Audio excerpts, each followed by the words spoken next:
शरद चंद्र चट्टोपाध्याय जी का उपन्यास चरित्रहीन भाग 10। कथावाचक निधि सहगल। सतीश के दिल में एक अग्निशिखा दिन रात जलने लगी। इस बात को उसका मन अस्वीकार न कर सका। उस आग से जलता हुआ उसका इतना बड़ा सबल शरीर भी निस्तेज होता जा रहा है, इसका स्पष्ट अनुभव करके वह उद्विग्न हो उठा। बिहारी को बुलाकर कहा, माल असबाब एक बार फिर बांधना पड़ेगा। आज शाम की ट्रेन से घर जाना चाहता हूं। बिहारी ने पूछा, गांव के घर या पछां के घर पर? पछां के घर पर, कहकर सतीश जरूरी चीज सामान खरीदने का रुपया उसके हाथ में देकर स्कूल चला गया। बिहारी के आनंद की सीमा ही नहीं थी। उसका मकान मेदिनीपुर जिले में है। पश्चिम का मुंह उसने आज तक नहीं देखा था। उस पश्चिम की ओर आज रवाना होना पड़ेगा। उसी क्षण शोरगुल मचाकर बांधना छानना शुरू किया। पांडे ने आकर भोजन के लिए बुलाया। बिहारी ने हंसकर कहा, महाराज जी, तुम नहाओ खाओ, मेरा खाना एक तरफ ढक कर रख दो। यदि समय मिला तो देखा जाएगा, अभी तो मुझे मरने की भी फुर्सत नहीं है।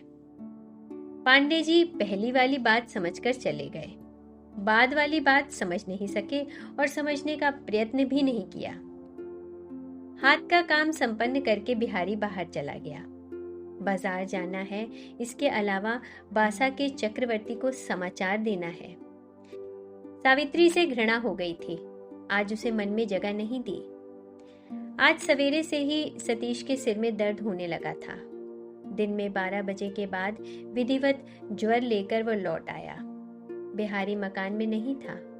वह दिन के 3 बजे के लगभग एक बोझ चीजें सिर पर लिए आकर बिल्कुल ही बैठ गया। इन दिनों प्रायः चारों तरफ बीमारी फैल रही थी।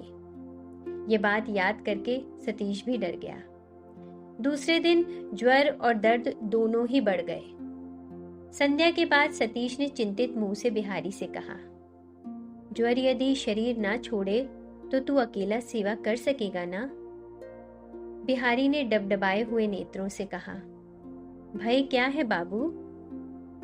सतीश क्षण भर चुप रहकर बोला, एक बार उसको यही सोच रहा हूं बिहारी, एक बार सावित्री को खबर देना ठीक नहीं होगा। शायद डॉक्टर भी बुलाना पड़े। किसी कारण से भी सावित्री को बुलाने की जरा भी इच्छा बिहारी की नहीं थी, लेकिन मन के भाव को रोककर उसने मृदु स्वर में कहा, अच्छा, जा रहा हूं। उसी समय सतीश उन्मुख हो गया। उसके ज्वर की वेदना मानो आप ही आप घट गई। 2 घंटे के बाद बिहारी के अकेले लौट आने पर सतीश भय के साथ ताकता रह गया। बिहारी ने कहा, घर पर नहीं है बाबू। घर पर नहीं है? उस डेरे पर एक बार जाकर देखा? बिहारी ने कहा, उस डेरे पर अब वो नहीं जाती। 3-4 दिन से घर भी नहीं जाती। कहाँ चली गई किसी को नहीं मालूम। उसकी मौसी को भी नहीं मालूम। नहीं, उसको भी बताकर नहीं गई। सतीश चुप रहा। बिहारी किसी तरह आंसू पीकर बाहर आ खड़ा हुआ। सावित्री का जो इतिहास वह उसकी मौसी से सुनकर आया था, किसी प्रकार वह समाचार आज इस रोगी आदमी के सामने ना कह सका। अगले दिन डॉक्टर आकर दवा दे गए। सतीश ने दवा की शीशी हाथ में लेकर खिड़की के पास बाहर फेंक दी। ये देखकर बिहारी फिर एक बार आंसू रोककर सावित्री की खोज में चला। मोक्षदा रसोई बना रही थी। बिहारी ने पूछा, क्या आज भी वह नहीं आई? मोक्षदा ने कहा, कितनी बार बताऊं कि वह नहीं आएगी?